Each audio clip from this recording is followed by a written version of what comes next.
உடல் பருமனாக இருப்பது பல வியாதிகளுக்கு வழிவகுக்கும் முக்கிய பிரச்சனையாக இருக்கிறது. இப்படி உடல் எடை அதிகரித்து அதன் காரணமாக நோய் அதிகமாகி அவதிப்படுபவர்களுக்காக பேரியாட்ரிக் சிகிச்சை செய்யப்படுகிறது.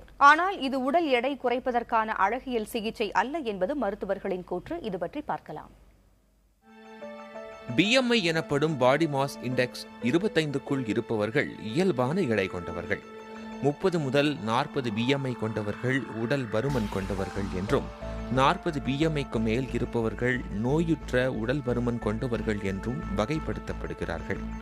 இப்படி 40 BMI கொண்டவர்களுக்கு பேரியாட்ரிக் மூலம் எடை குறைக்கலாம் என்று மருத்துவர்கள் கூறுகிறார்கள். இந்த பாடி மாஸ் இண்டெக்ஸ் இருக்கிறவங்களுக்கு அவங்களுக்கு சர்க்கரை நோயோ இல்லை இரத்த கொதிப்போ இல்லை வேறு சில பிரச்சனைகள்னால இருந்துச்சுன்னா அவங்களுக்கு 35 பாடி மாஸ் இண்டெக்ஸ் இருக்கும் போதே இந்த பேரியாட்ரிக் சிகிச்சை பண்ணலாம். பேரியாட்ரிக் சிகிச்சையை அழகுக்காக செய்யக்கூடாது என்று கூறும் மருத்துவர்கள் 3 விதங்களில் இந்த சிகிச்சை செய்யப்படுவதாக தெரிவிக்கிறார்கள். பேரியாட்ரிக் சர்ஜரிங்கிறது பேசிக்காக இந்த இறப்பையை கம்மி பண்ணணும். அதுலேயே 3 விதம் இருக்குது. ஒன்று ரிஸ்ட்ரிக்டிவ் ப்ரொசீஜர்ஸ்னுவாங்க. ரிஸ்ட்ரிக்டிவ்னா இந்த நம்ம சாப்பிட்ற அளவை குறைக்கிற ப்ரொசீஜர்ஸ்.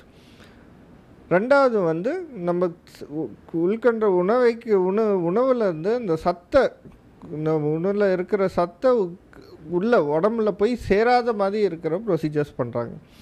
மூணாவது வந்து இது ரெண்டும் கம்பைன் பண்ண ப்ரொசீஜர்ஸ் பண்ணுறாங்க. இந்த சிகிச்சையின் காரணமாக உடலுக்கு சில முக்கியமான சத்துகள் கிடைக்காமல் போகக்கூடும் என்றும், அதனை தொடர் பரிசோதனைகள் மூலம் மருந்துகள் தந்து ஈடுகட்டலாம் என்றும் மருத்துவர்கள் கூறுகிறார்கள். இம்பார்ட்டன்ட் வைட்டமின்ஸ் அண்டு சத்துங்கள்லாம் இது உடம்புல போய் சேராது இந்த ஆப்ரேஷன் பண்ணதுக்கப்புறம்.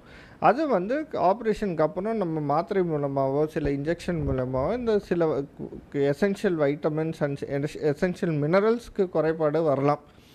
இதுக்கு நம்ம ஆப்ரேஷனுக்கு அப்புறம் நம்ம ரீப்ளேஸ்மெண்ட் பண்ண வேண்டியது.